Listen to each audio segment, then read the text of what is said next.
বিসমিল্লাহির রহমানির রহিম। আসসালামু আলাইকুম।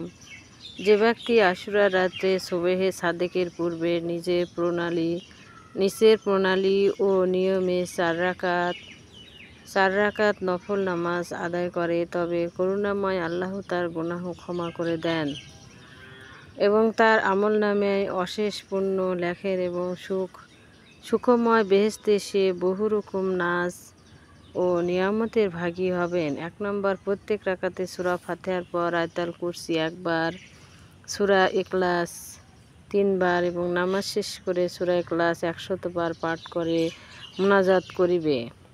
যে ব্যক্তি আশুরার দিনে দুই রাকাত করে 4 রাকাত নফল নামাজ আদায় করে, তাহলে রোজ কিয়ামতে আল্লাহ পাক তাকে সর্বপ্রকার বিপদ হতে মুক্ত রাখবেন। প্রত্যেক রাকাতে সূরা ফাতিহার পর সূরা জিলজাল একবার, সূরা কাফিরুন একবার, সূরা ইখলাস একবার এবং নামাজ শেষে 100 বার দুরূদ শরীফ পড়িবে।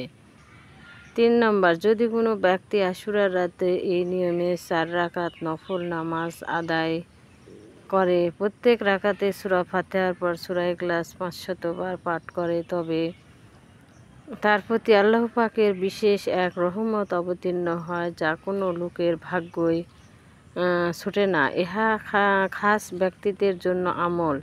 এ আমল দ্বারা যে কোনো বাসনা পূর্ণ হয়। কোনো রেওয়াদে সূরা ফাতিহার পর সূরা ইখলাস 50 বার পড়ার পর নিয়ম আছে।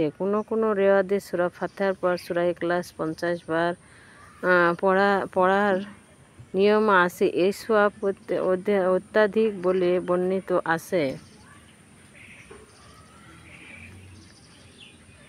যে ব্যক্তি আশুরার রাতে সুবহে সাদেকের